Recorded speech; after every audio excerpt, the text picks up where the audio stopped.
1994년 8월 16일 호주 로우어 라이트에서 남성의 시신이 발견됩니다.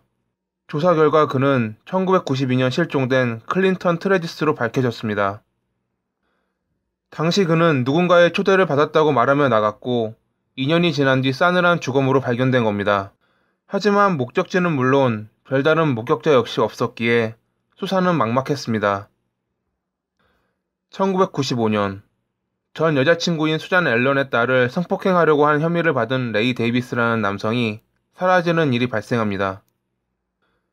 수잔의 신고로 레이의 거주지로 향한 경찰은 그가 자신의 물건도 챙기지 않고 황급히 도망을 쳤다 생각했고 수배를 내렸습니다. 그로부터 1년 뒤인 1996년 12월 레이의 사건 이후 거주지를 여러 옮겨 다니던 수잔이 실종되는 사건이 발생합니다. 그 후로도 1997년 8월 마이클 가디너의 실종, 1997년 10월 베리 레인의 실종 등을 비롯해 1998년 11월 엘리자베스 헤이든의 실종까지 11명의 사람들이 갑작스레 실종되는 사건이 발생합니다.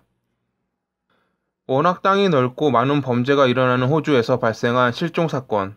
물론 1992년부터 1998년까지 많은 실종자가 있었으나 제가 위에서 언급한 11건의 실종은 공통점이 있었습니다.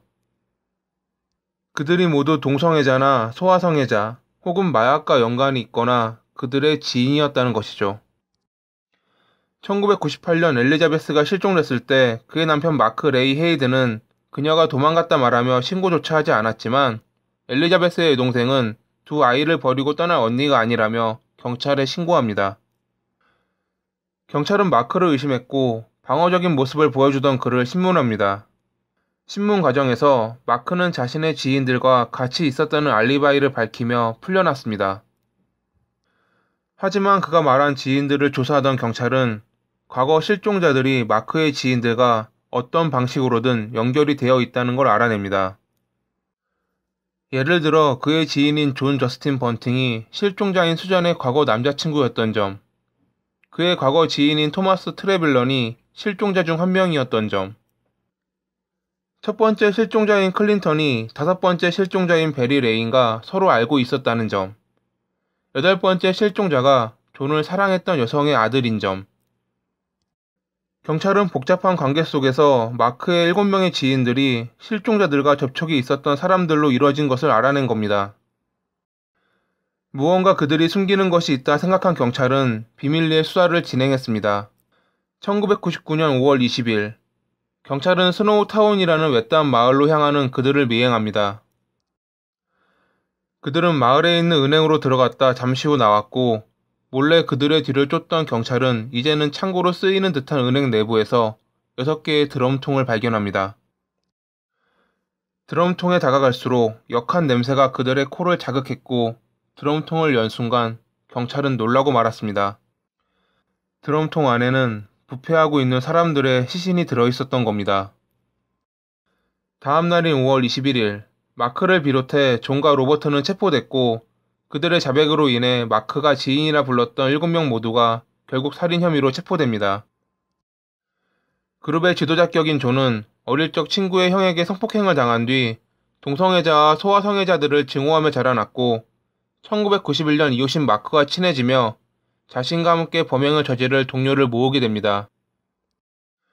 그들의 목표는 동성애자와 소아성애자, 마약 관련 범죄자 혹은 그들의 지인이었고 그렇게 7년간 그들의 손에 총 12명의 피해자가 발생했습니다. 그들이 피해자들을 납치한 뒤 자신들을 신 혹은 주인이라 부르라며 고문했고 끝내 살해했다는 사실이 밝혀지면서 사람들은 그들의 잔혹함에 치를 떨었습니다. 로버트는 인터뷰 당시 자신들이 이런 행위를 한 이유를 다음과 같이 밝혔습니다. 아이들에게 끔찍한 일이 벌어지고 있었지만 당국은 아무것도 하지 않았습니다. 결국 저는 뜻이 맞는 사람들과 이 같은 행동을 취할 수밖에 없었습니다. 그들은 자력구제인 마냥 자신들의 범행을 자위했지만 법치국가에서 이러한 행동들은 사회적 혼란을 가져올 뿐입니다. 희생자들 중에 몇 명이 소아성애 범죄를 저지른 전적이 있긴 했지만 아무런 범죄도 저지르지 않았던 희생자 역시 존재했기에 대중들은 그들의 범행을 비난했습니다. 1년간 지속된 재판에서 존과 로버트는 가석방 없는 종신형을, 나머지 범인들도 종신형과 25년형을 선고받습니다. 이 사건은 호주에선 악명 높은 사건 중 하나로 그들이 범행 은폐를 하려 했던 장소인 스노우타운의 이름을 한 영화도 개봉되면서 사람들에게 널리 알려집니다.